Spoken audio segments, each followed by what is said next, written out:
अच्छा आपने बताया। तो गाड़ी के अंदर देखिए आपको बेसिक जो है चीज़ों की जानकारी होनी चाहिए। आपको बेसिक बटन स्विच किस चीज़ का क्या इंडिकेशन है उसकी जानकारी रहेगी तो आपको गाड़ी चलाने में आसानी होगी। कहीं कोई दिक्कत आती है तो उसके लिए क्या करना है आपको पता होगा, तो आप रास्ते में कहीं कुछ दिक्कत आती है तो परेशान नहीं होंगे। किससे बात करना है, किससे टिकअप करना है, वो आपको सब पता होगा। ठीक है, गाड़ी आपने पहले से चला रहे हैं, अशोक लेलैंड यही मॉडल चला रहे होंगे, तो ज़्यादा फंक्शन में कोई चेंज नहीं है। एक आधी चीज़ कोई एडिशनल इसके अंदर होगी, बाकी जो है इंजन वाइज कंपोनेंट जो है सारे सेम है, कोई किसी चीज़ में चेंज नहीं है। ठीक है, पीछे आपका यूरिया सिस्टम है। यूरिया सिस्टम में आपको मॉडिफिकेशन देखने को मिल सकता है, पहले की गाड़ी में और अब गाड़ी में कुछ उसमें मॉडिफिकेशन किया कंपनी ने। ठीक है, ताकि ज़्यादा दिक्कतें उसके अंदर जो पहले आती थी वो दिक्कतें ना आए, बत्ती की प्रॉब्लम बार बार ना आए उसके लिए। ठीक है, इसके अलावा आप देख रहे होंगे यहाँ पे क्लस्टर बिल्कुल पहले गाड़ी की तरह सेम है, क्लस्टर में कोई चेंजेस नहीं है।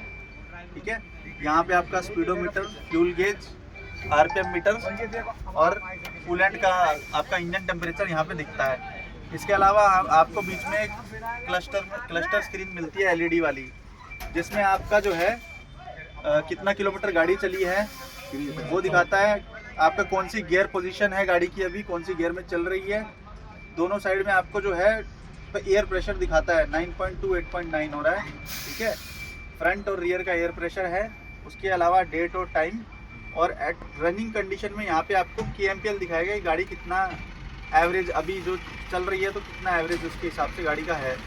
एयर प्रेशर टायरों का दिखाता है, एयर प्रेशर टैंक का, एयर टैंक का ब्रेकिंग एप्लीकेशन के लिए।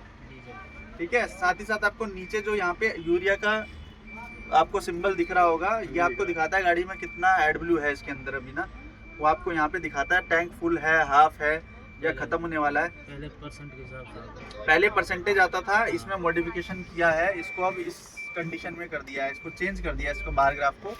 यहाँ पे आपको एक एरो दिख रहा होगा, ये तीर, छोटा सा तीर दिख रहा होगा।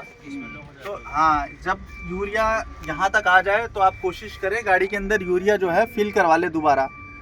ठीक है जी, बत्ती आ जाएगी। क्योंकि इसके पीछे यूरिया जाने के बाद क्या हो सकता है, कभी भी जो है यूरिया प्रेशर कम हो जाएगा और गाड़ी चलती गाड़ी में कभी भी फिर पिकअप की आपको समस्या आ सकती है। क्योंकि यूरिया कम हो जाएगा, गाड़ी चलेगी, यूरिया का कंजम्पशन नहीं होगा, छिड़काव नहीं होगा अंदर ईट्स में, तो वो बत्ती दे देगा आपको और गाड़ी को अंदर पिकअप का प्रॉब्लम आ जाएगा। ठीक है, तो ये एरो जो तीर का निशान जो उल्टा है इसलिए दिया गया ताकि यहाँ तक आते ही आप दोबारा इसको टॉपअप कर लें।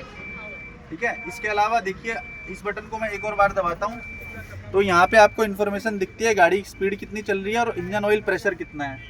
ठीक है, इंजन ऑयल के अंदर ऑयल प्रेशर भी बहुत ज़रूरी चीज़ है। ठीक है जी, उसके साथ ही साथ आपको यहाँ बैटरी का वोल्टेज भी दिखता है कि बैटरी कितना है अभी वोल्टेज। अगर सपोज अल्टरनेटर काम नहीं कर रहा है, आपका बैटरी चार्ज नहीं हो रहा, तो आप यहाँ देख सकते हो कि मेरा बैटरी का वोल्टेज ड्रॉप हो रहा है यहाँ पे। साथ ही साथ आपको ये वाला बत्ती भी आने लगता है जो बैटरी का है, अगर आपकी गाड़ी में बैटरी चार्जिंग नहीं हो रही है अल्टरनेटर से। ठीक है, ये बत्ती आपको आने लगेगा गाड़ी स्टार्ट जैसे ही होती है, उसके बाद ये बत्ती जो है चली जानी चाहिए आपकी। ठीक है, बंद गाड़ी में आपको ऐसे ही जो एक लैंप ब्लिंक कर रहा है, ये बंद गाड़ी में करेगा। बंद गाड़ी में अगर ये ब्लिंक कर रहा है कोई दिक्कत नहीं है, लेकिन जब आप गाड़ी चलाते हैं, स्टार्ट करके जाते हैं, तो ये जो चेक लैंप बत्ती है ये नहीं आनी चाहिए गाड़ी के अंदर। ठीक है, अगर ये आ रही है तो गाड़ी चेक करवाना है कि गाड़ी में कोई समस्या तो नहीं है। इसके अलावा मैं दोबारा इसको क्लिक करूँगा तो यहाँ पे आपको ट्रिप मीटर मिलता है, 2 ट्रिप मिलती है, ट्रिप 1 ट्रिप 2।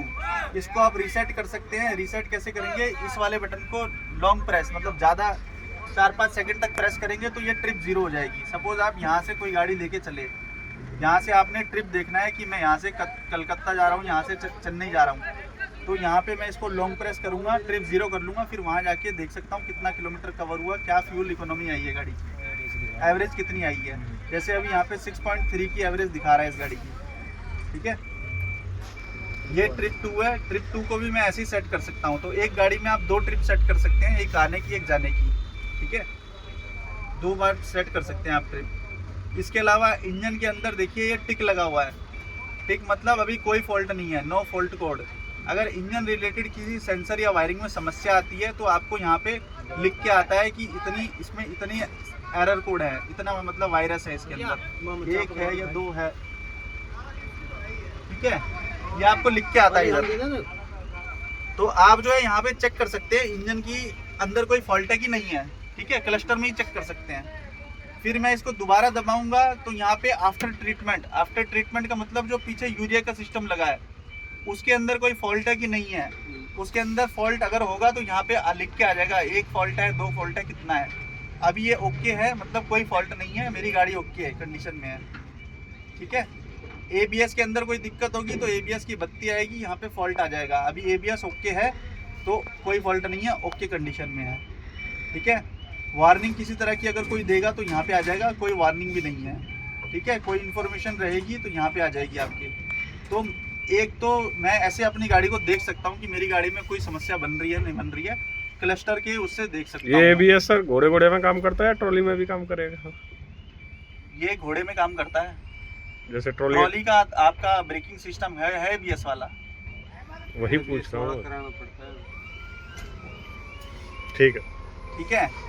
तो इसके अंदर आप यहाँ पे अपने एंड पे अगर इंस्पेक्शन करना हो, गाड़ी में कोई समस्या है नहीं है, वो आप अपने लेवल पे देख सकते हैं। बाकी तो जब आप वर्कशॉप जाते हैं तो वो लैपटॉप लगा के और अधिक देखते हैं कि और क्या बत्ती है, किस चीज़ की है, कौन से सेंसर में फॉल्ट है, ठीक है। तो बेसिक चीज़ आप यहाँ से चेक कर सकते हैं, ठीक है।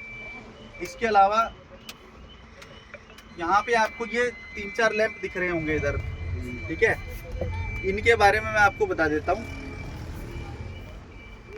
वो हट गया अभी, वो ऐसे आएंगे नहीं वो, ठीक है। वो किस चीज़ के लैंप हैं? वो जो आपके लैंप दे रखे हैं पीछे यूरिया सिस्टम जो गाड़ी के अंदर लगा है ना, उसके लैंप है। एक आपको इस तरह की बत्ती दिखेगी यहाँ पर, मैं एक बार फोटो खींच लेता हूँ ना, फिर दिखाता हूँ।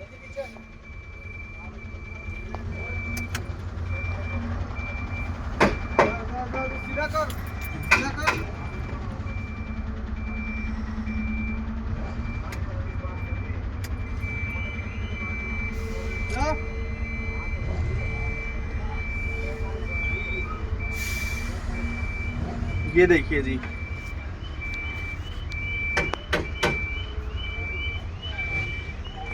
देखो जी, यहाँ पे आपको बिल्कुल क्लस्टर के इस कोने में आपका स्पीडोमीटर के ऊपर यहाँ पे 3-4 लैंप दिख रहे हैं आपको, ठीक है। यही लैंप अगर मैं देखूंगा तो ये देखिए, ये लैंप यहाँ बना हुआ है, ये वाला लैंप यहाँ बना हुआ है, ऑरेंज कलर का दिख रहा है आपको, 2 लैंप यहाँ बने हुए हैं, ठीक है। तो इस बटन का और इस बटन का प्रयोग क्या है, ठीक है। जब भी गाड़ी के अंदर एक आपको ये लैंप और दिख रहा होगा, मिल लैंप, ठीक है। जब भी गाड़ी में कोई भी एमिशन से रिलेटेड प्रॉब्लम आएगी, एमिशन मतलब क्या है कि गाड़ी के अंदर एक सरकार ने निर्धारित कर रखी है कि प्रदूषण की मात्रा इतनी होनी चाहिए। अब वो प्रदूषण की मात्रा जो धुआं निकल रहा है इंजन से और जो बाहर जा रहा है, अगर वो उतना मात्रा में नहीं है, ठीक है, या हमारा पीछे यूरिया वाला सिस्टम या काम सही से कर नहीं पा रहा, उसको उतना कम नहीं कर पा रहा धुएं को जितना वो होना चाहिए, तो आपको गाड़ी के अंदर ये वाला साइन आ सकता है। इस केस में क्या है, आपका हो सकता है पीछे सिस्टम जो है सेंसर का फॉल्ट हो सकता है वायरिंग का फॉल्ट हो, वो चेक करने पर पता चलेगा, ठीक है। लेकिन आपको ये बता देगा कि गाड़ी में कुछ ना कुछ समस्या है इस वाले निशान से, ठीक है। अब आपको जो है ये जो पीछे यूरिया सिस्टम लगा है, इस यूरिया सिस्टम में क्या है, 2-3 तरह के फिल्टर होते हैं, ठीक है, जो कि जिनसे छट के जो है धुआं जो है बाहर जाता है क्लीन, ठीक है। तो इंजन से निकलने वाला कुछ कार्बन कंटेंट होता है, जो कार्बन होता है वो उसमें कैप्चर हो जाता है, ठीक है, पीछे वाले फिल्टर में। अब जो कार्बन उसमें जमा हो रहा है उसको क्लीन होना भी ज़रूरी है, वरना आपका पीछे वाला सिस्टम चोक हो जाएगा, गाड़ी दबने लगेगा, ठीक है। तो उसमें क्या होता है, गाड़ी के अंदर इस हिसाब से जो है डिज़ाइन किया गया है, इस हिसाब से सॉफ्टवेयर डाला गया है कि जब आपकी गाड़ी हाईवे पे चलती है, आपकी गाड़ी का टेम्परेचर जो है अच्छा खासा होता है, ठीक है। टेम्परेचर आपका 80 डिग्री प्लस होता है, पीछे वाले सिस्टम का टेम्परेचर आपका जो है 200 डिग्री प्लस होता है। तब उस कंडीशन में क्या होता है, आपका जो है जो कार्बन पीछे जमा होता है वो अपने आप क्लीन हो जाता है चलती गाड़ी में, आपको कुछ भी करने की आवश्यकता नहीं है। सपोज आपकी गाड़ी के अंदर अगर कोई दिक्कत है, ठीक है, वो कार्बन अपने आप क्लीन नहीं हो पा रहा है या टेम्परेचर उतना नहीं बन पा रहा है पीछे वाले सिस्टम का, तो उस कंडीशन में क्या करना होता है, उस कंडीशन में आपको जो है इसको गाड़ी को साइड में, रोड के साइड कहीं भी पार्क करके साफ जगह पे, ठीक है, आपको रीजनरेशन लगाना होता है। रीजनरेशन आपने सुना है नाम? हाँ, तो रीजनरेशन लगाना होता है। वो रीजनरेशन क्या है, इस बटन से लगता है। जब भी इसके अंदर पीछे कार्बन ज़्यादा होने लगेगा सिस्टम में, तो आपको इस तरह का सिंबल आने लगेगा। इसका मतलब है पीछे जो है साइलेंसर जो है वो चोक हो रहा है, ठीक है। तो आपको ये बत्ती आने लगेगी। इस कंडीशन में क्या है, आपको रीजनरेशन लगानी है। रीजनरेशन लगाने के लिए क्या करोगे, गाड़ी पार्क करोगे, न्यूट्रल, हैंड ब्रेक ऑन करना है, गाड़ी को स्टार्ट करना है। इंजन का टेम्परेचर 80 डिग्री से ऊपर होना चाहिए, 80 डिग्री से ऊपर होना चाहिए, ठीक है। और 80 डिग्री से ऊपर करने के बाद गाड़ी को आइडलिंग कंडीशन में, आइडलिंग मतलब गाड़ी स्टार्ट करके छोड़ देना है नॉर्मल गर्म करके। उसके बाद इस स्विच को 3 सेकंड के लिए, 3 से 5 सेकंड के लिए दबा के रखना है, ठीक है। अपने आप वापस आ जाएगा और आपका रीजनरेशन जो है चालू हो जाएगा। इंजन का आरपीएम 2000 तक पहुंच जाएगा, ठीक है। जब वो पीछे पूरा सिस्टम क्लीन कर देगा, ठीक है, तो अपने आप ये जो गाड़ी आइडलिंग पे आ जाएगी, अपने आप आरपीएम ड्रॉप हो जाएगा, ठीक है। ये तो रीजनरेशन करके आप क्लीन कर सकते हो इसको।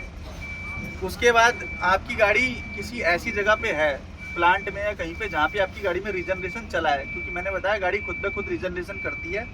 जब गाड़ी खुद रीजनरेशन करती है तो इस तरह का आपको सिंबल आता है, ये वाला। इसके ऊपर ये थर्मामीटर सा बना है। इसका मतलब ये है आपकी इंडिकेशन के लिए, आपकी जानकारी के लिए सिस्टम बताता है कि इस गाड़ी में रीजनरेशन अपने आप चल रही है। पीछे का तापमान जो है ईट सिस्टम का वो ज़्यादा है, ठीक है। तो उस कंडीशन में आप ऐसी जगह पे खड़े हो जहाँ पे कोई केमिकल प्लांट है या नीचे कुछ घास वास झाड़ी वगैरह कुछ है, ठीक है। आपको डर है कि पीछे के तापमान से जो है कुछ आग लगने का या ऐसा कुछ इंसिडेंट हो सकता है, तो आप उस कंडीशन में इस बटन को ऑन कर सकते हो। इस बटन को आप ऑन कर दोगे, ठीक है, तो आपको यहाँ पे ऐसे ब्लिंक करने लगेगा, ठीक है, और आपका जो है रीजनरेशन बंद हो जाएगा, ठीक है। लेकिन इस बटन को जो है हमेशा यूज़ नहीं करना है, इसे उसी कंडीशन में यूज़ करना है जब आपको रीजनरेशन गाड़ी की बंद करनी है। ऐसी किसी सिचुएशन में जहाँ घास घूस पड़ी है या कोई केमिकल, केवल अगर ये बार यूज नहीं अगर करना। ये स्विच ऑन रह गया, ये स्विच ऑन रह गया तो क्या होगा, अगर ये स्विच ऑन रहेगा तो सिस्टम जो है कभी भी रीजनरेशन को खुद से करेगा नहीं।